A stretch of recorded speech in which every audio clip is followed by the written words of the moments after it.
You now have an AI model on your Mac, and it's completely free, and we're going to access it using apfel. Now, with the latest Apple Intelligence drop, they didn't just release Apple Intelligence, but they released on-device AI. So here you can see that we're actually serving this as an API endpoint, which I'm using here. Don't worry, I'll show you how to do that. But we can also use this as a Unix tool, a server, and even as a normal chat model on your device. So in today's video, I'm going to quickly show you how we can set this up. It's going to take like 2 minutes, and you can use it even when the internet's off. I'll also show you how this compares on Ollama, but the beauty is, this is already on your device. You're just installing a simple layer to access it. Now this video is sponsored by Scrimba, but more on them later. So the first thing that we need to note is that the model, it is a pretty small model. Now if we look for example at Haiku, which is another small model, that has 20 billion parameters, which is like 7 times the number of parameters. So you can think of how limited this tiny little model is, although I think it's still super handy to have, and you should still definitely set it up. Also, the context window needs to be noted that it does only have a 4,000 context window versus like Claude Sonnet has like 1 million, right? So this isn't for hardcore coding.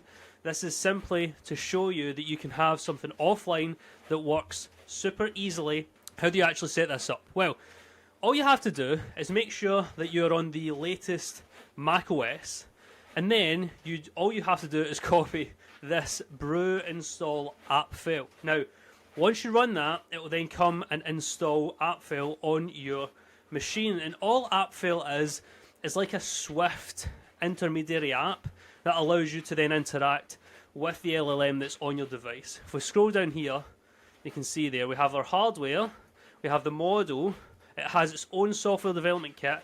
Apfel just exposes that software development kit for the LLM so that you can then use this anywhere you want. Quick one, when you're building with AI and you ask it stuff like, make my app better, make my app faster, it's so vague that it has no idea what you actually want. The fix is actually understanding what's going on with your app yourself, and that's where Scrimba comes in. Now Scrimba is an online interactive learning platform.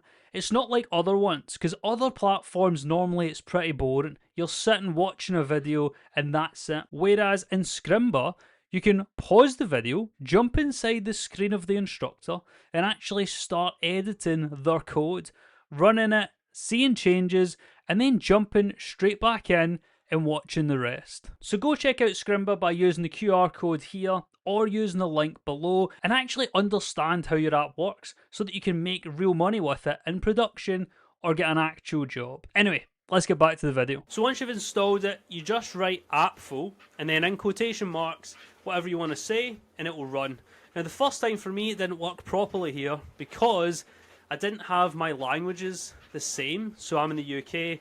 The default for Apple Intelligence and Siri is US, so I have English UK. I just had to come over here and change the language to UK. It all aligned, and then it automatically downloaded the model, which as you can see is like 3 or 4 gig. And then that's you're good to go. You can then just run apfel, and then in quotations what you want to say, so say hi, and then it just replies back to you, boom, just like that. And as you probably noticed in here, you're savvy, you can see here that we have apfel chat. Now this will allow us to actually chat instead of just asking a single question. You can think of the use cases here as something like, say I have some private data here. I would just want to ask a question about, say, my financial CSV here without having to go set up open-weight models or to give my data over to Claude, Anthropic or OpenAI. So you can do something like apfel -- chat. And now you can have an actual conversation. I'm Luke. There we go. And so you can have this back and forth. But the problem here is because of the type of model it is, if we leave and then we come back again and you say, what's my name? It won't know because it doesn't have a memory. So a nice, interesting thing we could build on top of this is like a memory layer so that this actually exposes it, you know, in more of like a harness way. But that's how you can simply use it here. And another way, as we were saying, is that you can then serve it on some server so that your API endpoint can actually use it. So if we run something like apfel -- serve, let me change here that port to something else, and boom, right, so we're serving from there now. So our machine is a server for our local model. We can then save that, simply run Python and then the name of this file, and boom, there we go. It has gone and used a local AI that we didn't even have to download or anything. Now here, if you're wondering how do we actually use this, why is it OpenAI? Basically, it just uses the same framework as OpenAI here. So we use it as if we were going to use the OpenAI endpoint. We simply change the base URL to whatever port we're going to use, localhost, it's our computer, v1, and then API key. It just like bypasses the API key because it's running locally, so we don't need one. But we have to have something there for it to be accepted. And you can see that the model is this one here, and then here's the messages. So you can see how simple this is to then integrate into your apps, especially if you're running them locally. And apfel as well also supports MCP servers, which is crazy. And as we were saying, we would compare it to something like Ollama. Now, Ollama is super interesting. They do open weight models, and you can even run these open weight models in the cloud, which I think is pretty interesting. We have a video on how to run these through Claude Code. You can go and check that out. But basically, with Ollama, you get a bunch of models, but you can't run the Apple models through Ollama. So Ollama is a different type of framework. Apfel just like exposes the models you already have natively through Apple, right? So that's one use case. Ollama would be for if you want to have any open model, excluding this specific Apple one, because if you look here, I've searched Apple and it's not there. And if you want to use all of your models in like one ecosystem like Ollama, competitor models that you could try and look at are things like, if we look here like Gemma 4, they have a 2 billion, 4 billion, 12, so you're looking more at a 2 billion. Quen 3.5 has a 0.8 and a 2 billion. But one thing to be aware, especially if you're new to this, is that something like this here, it says 3 billion, right? So you think, right, 3 billion parameters. But it's not at all. It's 33 billion, which means that 33 billion total like storage of information. Think about it like that.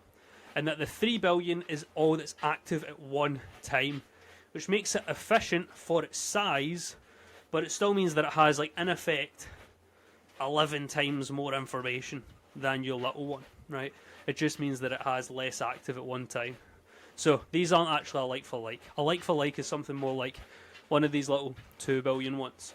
So what's the real use cases here? I would say for private data, where you don't want to go and have to download some open weights model, etc. You can just run this one line and you're good to go. Secondly, is writing tiny little scripts or searching single files. This is the perfect size model for that task without having to use like hundreds of thousands of tokens in Claude Code or something.